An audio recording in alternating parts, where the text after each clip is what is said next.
तो चलिए खबरों की शुरुआत करते हैं और सबसे पहले बात कर लेते हैं। देखिए साल पूरा हो चुका है लेकिन बदला अधूरा है। जी हाँ, 7 अक्टूबर 2024 की आज तारीख है और ठीक एक साल पहले यानी कि 7 अक्टूबर 2023 की अगर हम बात करें तो हमास की तरफ से इजराइल पर हमला किया गया था जिसमें 1200 इजरायली की मौत हो गई थी जबकि 250 से ज्यादा लोगों को बंधक बनाया गया था। और ठीक एक साल के बाद यानी कि फिर से देखिए एयर स्ट्राइक की गई है। इजराइल ने एयर स्ट्राइक की तस्वीर हम आपको दिखा रहे हैं। ताबड़तोड़ देखिए ये रॉकेट हमले दागे गए हैं और ये बेरूत पर हमला किया गया जिसके बाद किस तरीके से जोरदार धमाका यहाँ पर होता है और चारों तरफ देखिए धुएं का ही गुबार जो है नजर आ रहा है। इसे देखकर ये लग रहा है कि दिवाली का समय है और लोग आतिशबाजी कर रहे हैं। लेकिन आपको बता दें कि ये स्ट्राइक की गई है और स्ट्राइक की गई है इजराइल की तरफ से बेरूत को एक बार फिर से दहलाया गया है। कुल मिलाकर बदले की आग में अब तक इजराइल जो है वो झुलस रहा है और यही वजह है कि ताबड़तोड़ हमले इस वक्त देखिए लेबनान की बात करें यानी कि हिजबुल्लाह के ठिकानों को ध्वस्त करने का काम इस वक्त इजराइल कर रहा है। और ये तस्वीरें हम आपको दिखा रहे हैं। आप देखिए किस तरीके से आसमान में जहां तक आपकी नजर जाएगी सिर्फ धुएं का गुबार ही नजर आ रहा है।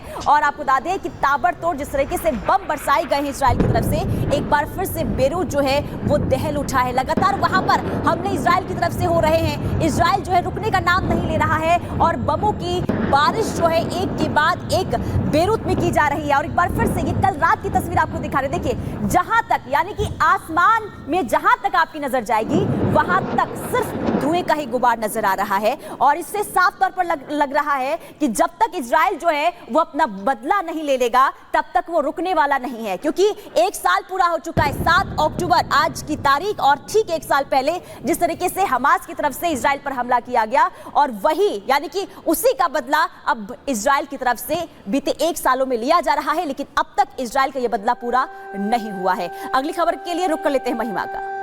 बिल्कुल पुनीता आपको तस्वीरें दिखा रही थी लेकिन महायुद्ध के सायरन की बात करते हैं। आपको याद होगा 7 अक्टूबर इजराइल की तरफ से हमला किया गया था गाजा पर और हमास के आतंकियों को नेस्तनाबूद कर दिया। उसके बाद तस्वीरें सामने आई लेबनान से, वहां पर भी खात्मा लगातार जारी है। लेकिन अब तीसरे मोर्चे की अगर बात करें हूती विद्रोहियों को भी लगातार हम देख रहे हैं कैसे इजराइल डिफेंस फोर्सेस की तरफ से हूती विद्रोहियों को भी नेस्तनाबूद करने की तैयारी कर ली गई है। ये तो 3 मोर्चे हो गए लेकिन चौथे मोर्चे पर भी लड़ने की तैयारी इस वक्त इजराइल कर रहा है। आपको दिखाते हैं इस रिपोर्ट के जरिए।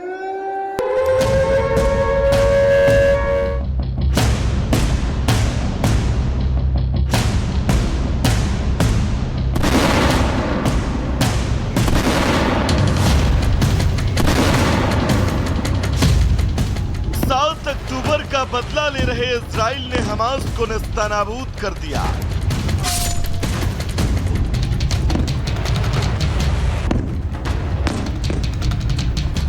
हिजबुल्लाह को बर्बाद कर दिया।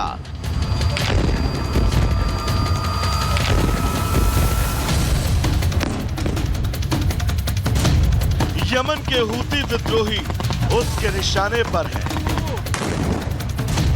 तो क्या अब इन 3 हिस्सों पर हमला करने के बाद इजराइल का बदला पूरा हो गया? क्या इजराइल अब अपने आगे की मुहिम को रोक देगा?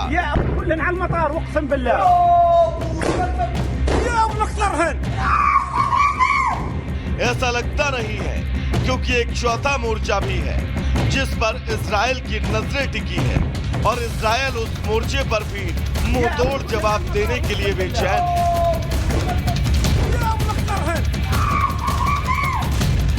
जी हाँ, वो मोर्चा है ईरान। वो ईरान जिसने युद्ध में व्यस्त इजराइल पर 150 से भी ज्यादा रॉकेट दागे। जवाब में इजराइल ने भी कोई हमला नहीं किया लेकिन इजराइल चुप बैठने वालों में से नहीं है। इजराइल ने भी ये साफ कर दिया कि वो जल्द ही ईरान को उसके हमले का जवाब देगा, भले ही थोड़ा समय लगे। लेबनान में इजराइल फिलहाल जमीनी अभियान में व्यस्त है लेकिन मौका मिलते ही वो ईरान को उसकी हिमाकत का जवाब जरूर देगा।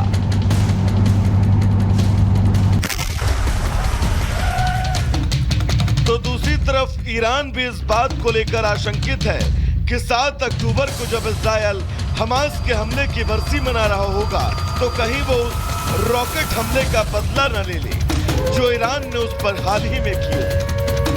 आज के दिन के लिए ईरान ने भी अपनी ओर से तैयारी कर ली है। ईरान जानता है कि कि इजराइल के हमले भले ही किसी पैमाने पर हो, उसका नुकसान काफी घातक होगा।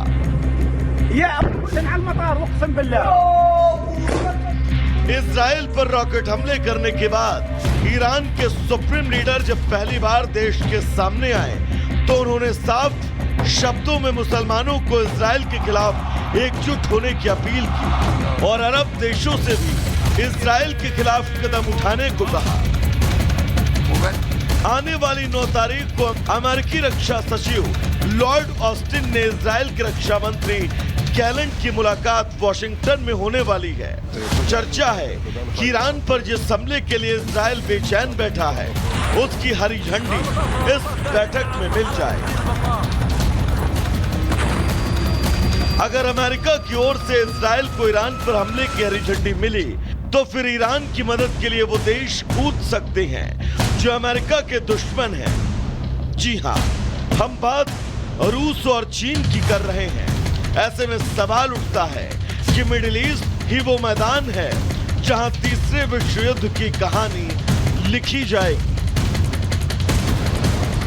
Bureau report, Republic Bharat.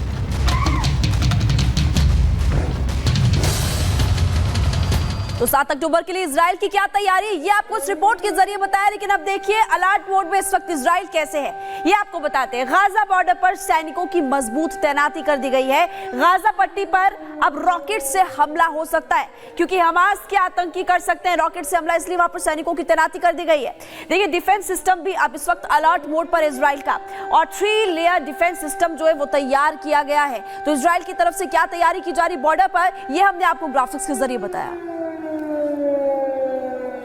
तो देखिए 7 अक्टूबर 2023 की तारीख थी जब इजराइल में योम किपुर का जश्न मनाया जा रहा था। लोग नाच रहे थे, गा रहे थे और इसी दौरान अचानक से ये जो उनका जश्न है वो मातम में तब्दील हो जाता है। लोग अपनों के लिए रोते बिलखते हुए नजर आते हैं और वजह ये थी कि हमास की तरफ से इजराइल पर रॉकेट बरसाए गए जिसमें कई लोगों की जान चली जाती है। और तब से ही यानी कि 1 साल से इजराइल जो है वो इंतकाम की आग में है और लगातार अपने दुश्मनों का खात्मा कर रहा है। और यही वजह है कि मिडिल ईस्ट देशों का नक्शा बदल गया है।